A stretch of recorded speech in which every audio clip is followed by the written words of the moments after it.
Bonjour, Mode d'emploi vous emmène à Angoulême pour découvrir un univers particulier, celui des jeux vidéo.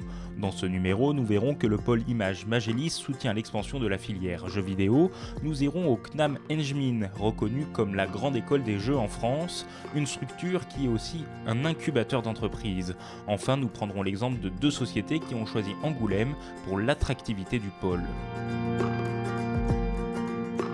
Créé en 1997, le pôle Image Magélis est une structure publique cofinancée majoritairement par le département de la Charente, la région Nouvelle-Aquitaine, l'agglomération et la ville d'Angoulême. Frédéric Cross, directeur général de Magélis. C'est un syndicat mixte qui a pour vocation à faire du développement économique, mais dans sa forme la plus large possible, à savoir aussi bien travailler sur l'accueil des nouvelles entreprises, sur le fait d'avoir des entreprises qui sont présentes sur notre territoire, mais c'est aussi la formation, c'est y compris l'immobilier pour ces entreprises-là. Direction le CNAM Engmin, comme École nationale des jeux et des médias interactifs numériques. Créée en 2005, elle a pour vocation de proposer des formations diplômantes et certifiantes ouvrant aux différents métiers des secteurs de la production des jeux vidéo et du numérique. C'est la grande école des jeux vidéo en France. Je suis Axel Buandia, je suis enseignant-chercheur au CNAM Engmin et j'ai le plaisir d'enseigner ici en programmation l'intelligence artificielle.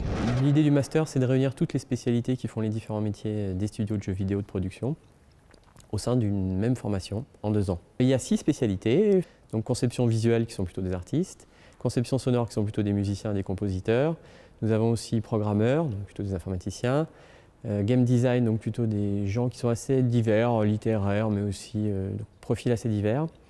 Chef de projet, donc plutôt des gens qui sont habitués à gérer les projets, et ergonomes, qui sont des gens qui s'intéressent à tout ce qui est psychologie cognitive, donc comment les usagers réagissent par rapport au jeu, etc. Raphaël Marchetti a 20 ans, son objectif, à l'issue de sa formation, intégrer au plus vite une société créatrice de jeux vidéo. Sa spécialité, l'accompagnement et la conception sonore. Je m'appelle Raphaël Marchetti et je suis étudiant en Master 1 de jeux et médias interactifs numériques, parcours conception sonore. Nous, on s'occupe de toute la partie musique et sound design des jeux vidéo. Ce qui est bien à l'Engmin, c'est qu'on ne nous enseigne pas que ce qu'on a dans notre spécialité.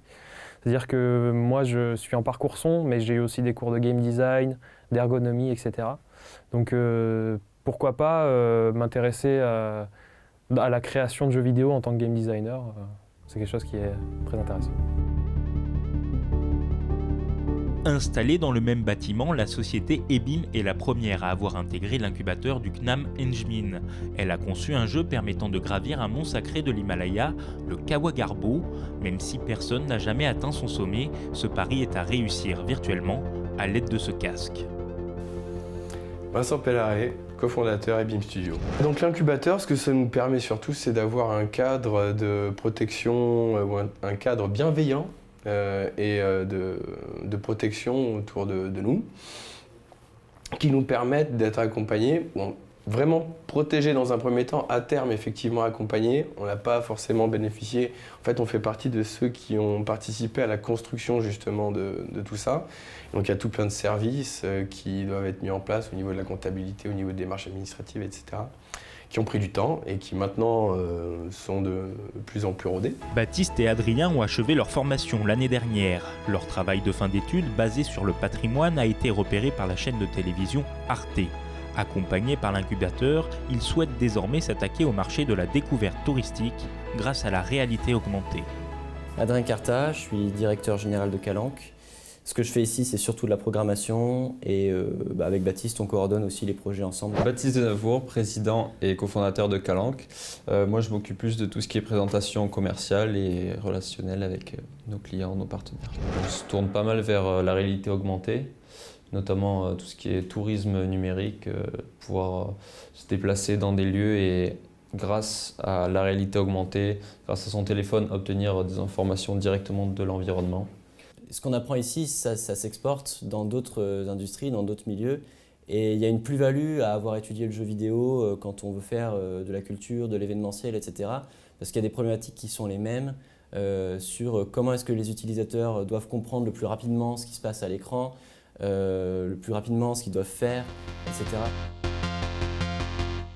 La société Bip Media existe depuis plus de 15 ans. Elle vient tout juste de quitter le Var pour la douceur charentaise. Pour son patron, 35 ans d'expérience dans le milieu des jeux vidéo, l'environnement de l'Engmin va lui permettre de franchir un palier. Thierry Platon, je travaille chez BIP Media, dont je suis directeur de création. Et ça fait juste 2 mois, effectivement, et on est très très content d'être là pour plein de raisons, notamment la proximité des écoles de Engmin. On a eu pas mal de facilité à trouver l'équipe qui est autour de vous. Donc ça, c'est un excellent point pour nous, clairement, quoi. Pour avoir tenté la même aventure dans d'autres villes de France beaucoup plus grandes et beaucoup plus renommées en termes de jeux vidéo, Lyon pour ne pas la citer, ça a été beaucoup plus difficile de m'installer à Lyon que de m'installer à Angoulême.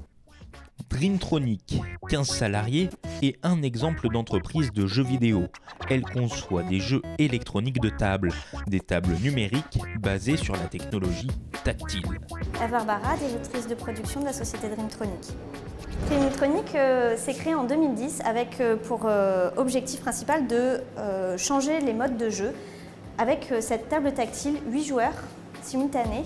Ils comptent parmi leurs clients de grandes chaînes de restauration qui visent un public familial. Nous, c'est du clé en main en fait. On s'occupe de l'assemblage matériel et de la partie jeu et on fait des jeux sur mesure en suivant des demandes de clients aussi. Chaque année, une soixantaine d'étudiants sortent de la promotion du CNAM Engmin. Angoulême ambitionne de devenir l'une des places fortes du jeu vidéo en France, voire en Europe. La capitale charentaise recense déjà plus d'une dizaine d'entreprises du monde des jeux vidéo.